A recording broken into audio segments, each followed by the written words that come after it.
What's going on, gamers? It's your boy DiggsGaming, and welcome back to Off Hunting's Gaming News. I am by myself today, and we just have a few things that we want to talk about. First things first, Overwatch executive producer Shako Sunny is leaving Blizzard, or has already left Blizzard. And this is a pretty big deal for a couple of reasons. One, it's an executive producer of Overwatch.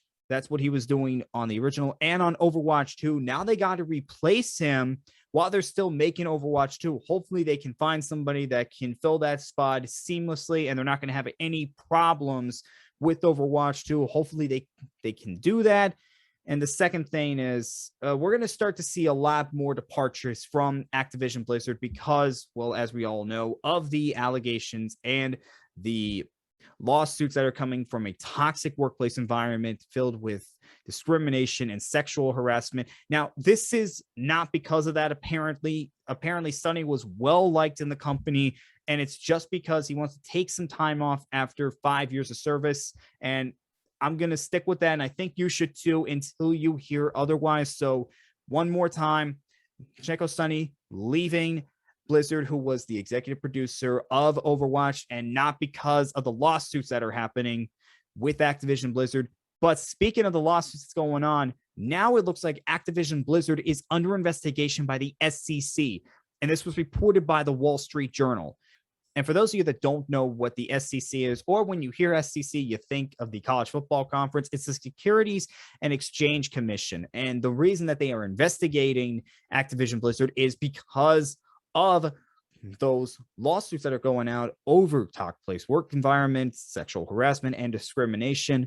So Activision Blizzard, this is far from being over. We're going to start to see people leave the company. We're going to start to hear more about what's really going on in the studio. And it's just going to be more twists and turns coming for Activision Blizzard. But a lot of changes are going to be coming to this company. And we're just going to have to wait to see what else comes out from this. Now, on to some positive news. Kena, Bridge of Spirits, has been released, and this game is absolutely amazing. I mean, we've heard that this game looks like a Pixar film, and it absolutely does. I got this game, I pre-ordered it, and I played it day one, and oh my God. The first thing that you do in this game, you are in a cave, and you have to use Kena's spirit energy, basically, to light the torches and light up these crystals that you see throughout the game. And it is really cool. It is really cool to see that. Just looking at the detail in this game, it's absolutely amazing. Now, it's not just a pretty game. It plays absolutely wonderful. The combat is simple, but it's effective. Pretty much you use R1 for light attack, and then you use R2 for a heavy attack. And if you hold down R2, you get a more powerful attack. Later on in the game, you unlock a bow and arrow, and with the arrows, they automatically refill. And how this game works, there are different kinds of bow and arrow techniques you can do in games. For the pathlets, it's an auto lock. For something like Horizon Zero Dawn, it was you have to line up with your target. With Kena, it's you got to line up with your target. So you have to line up your shot. The arrows, again, those auto refills. So that's really, really cool. But this game is absolutely amazing. When you start playing this game, it just feels absolutely amazing. And the best part about this game is not the graphics. It's not the combat. It's not the bow and arrow. It's the rod. The rod are just freaking adorable. They really are. And every time you get a new rod, you get a mini cutscene of them joining your crew. And it's just so amazing when you get a new one. And that's how you level up in this game. You level up by collecting the rod. And there's a couple different forms of currency that you get.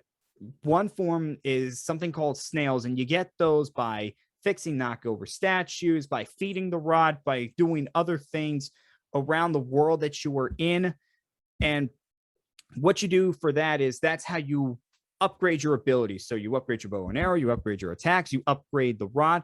That's how you do your upgrades. And the second thing that you collect, I'm going to call them coins. I can't remember the official term. I'm just going to call them coins. And you use those to buy hats that you can put on the rod. And That's pretty cool. That really is. And around the areas, you also have these chests that either have coins in them or that will have snails or that will have hats. And with some of these chests, they are cursed and you got to defeat a number of enemies in order to unlock the chest and purify it. I mean, you're doing a whole lot in this game. It's absolutely amazing. I highly recommend it.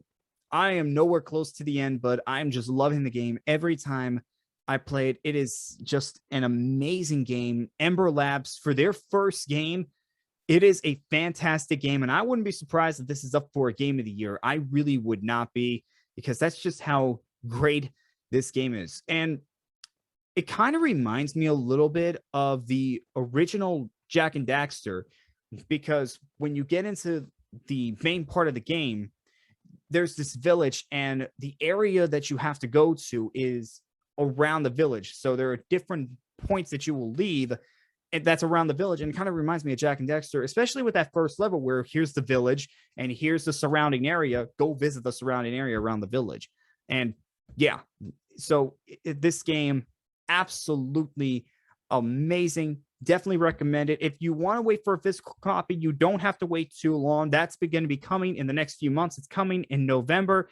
And even though I already bought it digitally, I might just get it because, one, I like having physical copies of games, and two, I want to support Ember Labs. This was an absolutely amazing game. I cannot wait to see what more Ember Labs has in store for us in terms of the games they want to make. And with our last bit of news, Nintendo had a direct on Thursday, and a lot of stuff was announced. I'm not going to go over everything. That is way too much.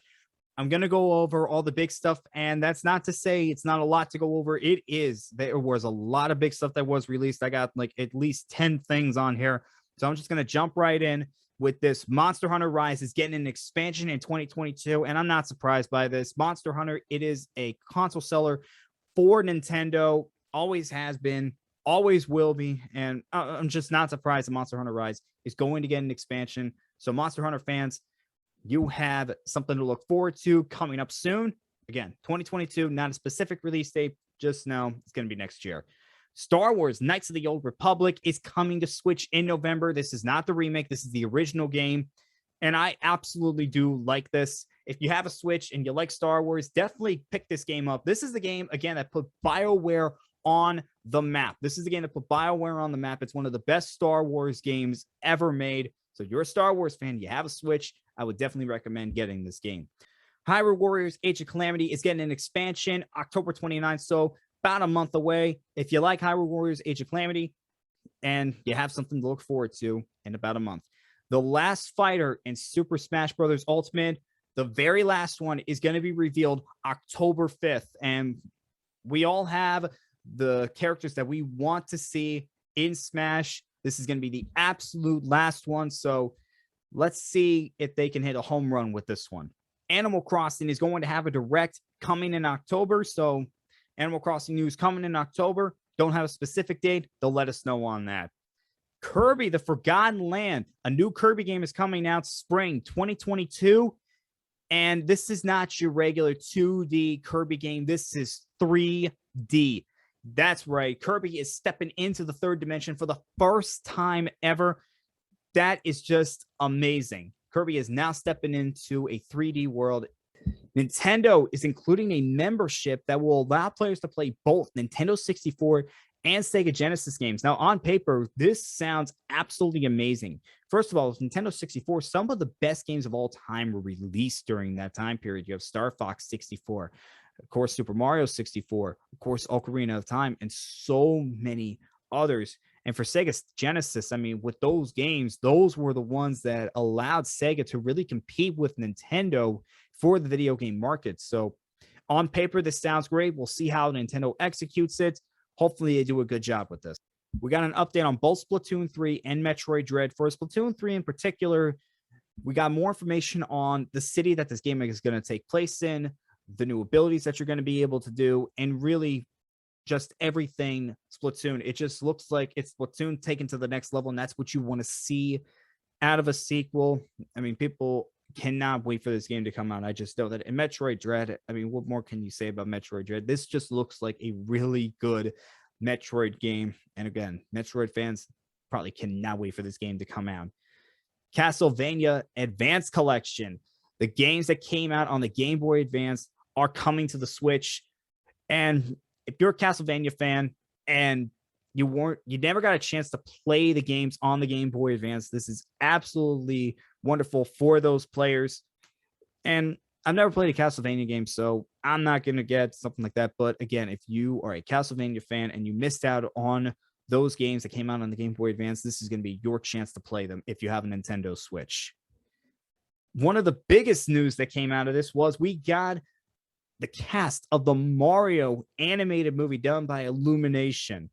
And this is a really good cast. So you have Chris Pratt playing Mario, Anaya Taylor-Joy playing Peach. Well, they're voicing the characters. Sorry, not playing, voicing the characters.